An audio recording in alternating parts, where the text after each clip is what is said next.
Hey everybody, Hoosier Jedi here with another review for you. This time talking episode 4 of season 2 of The Flash called The Darkness and the Light. And this is where we get to see our first female villain from Earth 2, and that is, of course, Dr. Light.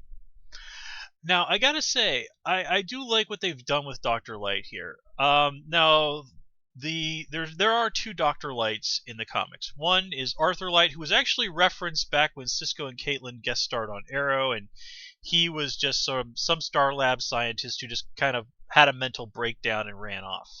That Dr. Light in the comics, which you guys probably also might have seen on the old Teen Titans cartoon, yeah, he's a pretty messed up character. Like they basically kind of took him and turned him from a joke villain into like a serial rapist, and yeah, that was not handled tastefully, shall we say, or perhaps might be better to say with the gravity that something like that deserves. You know, we're just gonna leave it at that. Now, the other in the comics, the other Doctor Light is a Japanese lady by the name of Kimiyo Hoshi, which, if you have some basic Japanese under your belt, you understand that Hoshi is the Japanese word for star. So, yeah, not exactly a lot of subtlety there. And she was sort of well known for, despite being a superhero, having an extremely prickly personality and not really getting along with very many other superheroes, although the Wally West Flash and Supergirl were notable exceptions.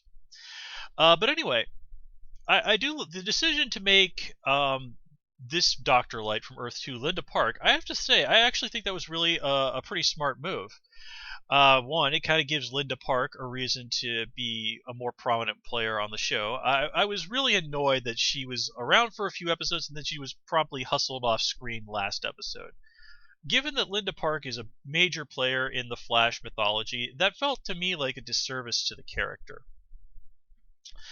So, having her be Dr. Light, well, okay, we still have, the female Asian person as a character on the show. I mean, Flash has been pretty good about the ethnic diversity in general, but there have been some missteps here and there. But this works. They change who the character is, but, that aspect of the character does stay the same.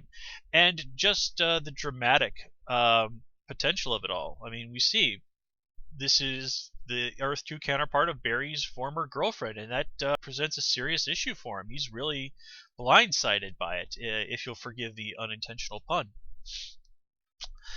So, yeah, I mean, that was just one of those, yeah, okay, that makes sense, that's good. And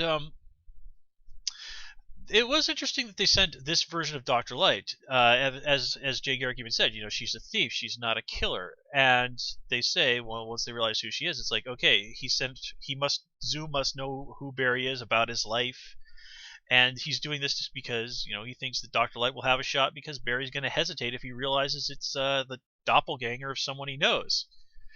And then Caitlin goes and really sets herself up for a biting on the ass with the thing about how if we got powers we wouldn't turn evil. Well, last season we already saw Caitlin as Killer Frost, so yeah, I mean, I think it's pretty clear that Earth 1 Caitlin is not going to turn evil, and that Caitlin Snow of Earth 2 is going to be going to be Killer Frost.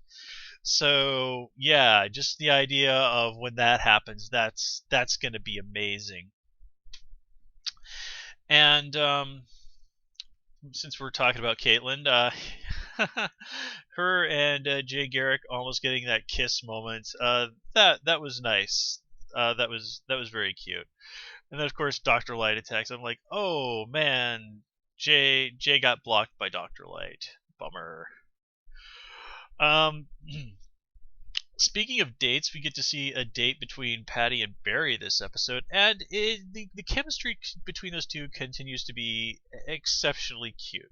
She and Barry are cut from very similar cloth, so it's really easy to see why they're into each other, why this relationship has a lot of potential. And keep in mind, in the comics, Patty Spivot is, at least as far as I know, is currently Barry's girlfriend. So yeah, maybe Iris is the ultimate destiny, but that's probably not going to happen anytime soon. For now, she and Barry are just back to being best friends who have some awkwardness in there a little bit, but in general are cool with each other. But beyond that, yeah, you do have to love Patty's enthusiasm about, like, she got talking about how she got to see like a man shark fight the Flash. Yeah, that's pretty adorable. Just to hop back to Jay Garrick for a moment. Yeah, it was interesting to sort of see a little bit of what life was like for him back on Earth 2 and his relationship with Harrison Wells. I'm kind of a little surprised that Jay didn't say, like, well, okay, but I imagine that now that I've made this big accusation in front of all these reporters, Dr. Wells, some of them are going to go and check into this, so have fun with that. Instead, he just sort of slinks off, which seems a little unbecoming, but, what are you going to do when there's 100 TV cameras pointed at you? And I do like how ultimately Jay admits that, he says more or less that, maybe I didn't go after Zoom as hard as I could have because I was afraid of him. I mean, he makes it very clear that every time he fought Zoom, he barely got away with his life. So, it is understandable that he would be afraid. And I kind of have to take Jay's side in this situation, that Barry is probably not ready to fight Zoom. He really does not have a good understanding of what's going on with Zoom. Jay is at least has fought him and survived. Wells, well, he's Wells obviously has something in mind, and we know what it is. Zoom has his daughter captive, but Jay's the one who's fought Zoom and walked away. So I kind of have to lend Jay the superior expertise here. And just to talk about Wells' daughter for a minute. Sorry, my mind was floating there for a moment. It has basically been confirmed that she's gonna be the show's version of Jesse Quick. Now, what exactly all this means is up in the air. I mean, just because she's kind of going to be the counterpart to Jesse Quick doesn't mean that she's going to get speed powers. But I do like this idea because in the comics, Jesse Quick's father, John, aka Johnny Quick, aka John Chambers, was also a speedster. So the idea that it'd be pretty funny if maybe Earth 2 Harrison Wells at some point gained speed powers as well, and he becomes Johnny Quick. That would be really pretty crazy. Just sort of imagining, and another major step in the Flash family. I mean, Johnny Quick was an important character in the Flash family, along with Bart Allen, Wally, Barry, Jesse, Jay, and Max Mercury. And then later on, they more recently introduced Wally West's two kids, and oh yeah, you can't forget Barry's other grandchild from the future, XS. Jenny Ugnatz, I think was how her name was said. Although, because she lived in the 30th century or the 31st century, depending on when you were reading the comics, she only got to drop by for the occasional guest spot. But okay, kind of getting back onto the show a little bit more. So Earth 1 Harrison Wells. I'm still amused that you can apparently call people a dick on network television. But then again, the Sci-Fi Channel has been surprisingly liberal about the word shit lately, so the times they are a-changin'. But yeah, I really do like how they're doing Earth 2 Harrison Wells. He's a big jerk who is rude to everybody, but he's still out there constantly throwing out reasonable points. And I especially love that whole thing with Cisco, exposing him as a metahuman. One of the great things about TV is that you always want things to happen in the worst way possible. If somebody's got a secret, it has to come out at the worst time and in the worst way possible. If somebody likes somebody else and you're not going for something romantic, then that has to happen in the most embarrassing and humiliating way possible, because that's what makes good TV. And of course, this leads to the whole situation where Sisko can't even think up a good name for himself, which is pretty hilarious. So yeah, you kind of would think that maybe he'd be a little bit more reluctant to go with the name Vibe, given the sexual connotations or what it sounds like. But again, this is network television, so you can't really toss around words like that. Now, if this was HBO, oh boy, I want to think about what the Flash would be like on HBO. Probably, you know what? I'm just gonna let that go because, yeah. Game of Thrones is a great show, but some of that stuff probably would not translate well to a respectable superhero show. Anyway, getting back to Harrison Wells, though.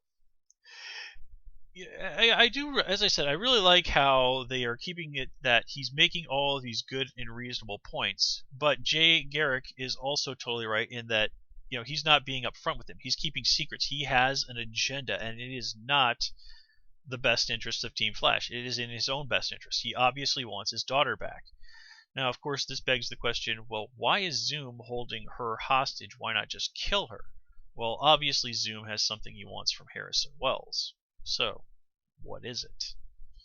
Now, this probably ties into the fact that Harrison Wells is the one who, by his own admission, created Zoom. Now, you'd think that the Team Flash would be a little bit more serious in pressing Wells for information on who is Zoom, but So let's see. Oh yes, this episode we're also. Geez, I almost said this issue. We're also introduced to Kendra Saunders, who's of course going to be Hawkgirl on Legends of Tomorrow, and she has those delightfully awkward yet cute scenes with Sisko. Again, we don't get a huge read on her character. Apparently, she's from a small town, new to Central City. I mean, okay, it's a good start. She comes off as interesting and likable. You can see that she has the potential to be a good character. So, given the amount of screen time that she got, I don't think we have anything to complain about. Let's see here.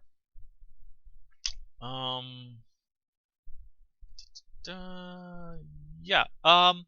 There was one thing here that was interesting. That when Dr. Light goes to the newspaper to try and kill Linda, she's very insistent, like, hey, I have to do this if I want to stay here on this Earth.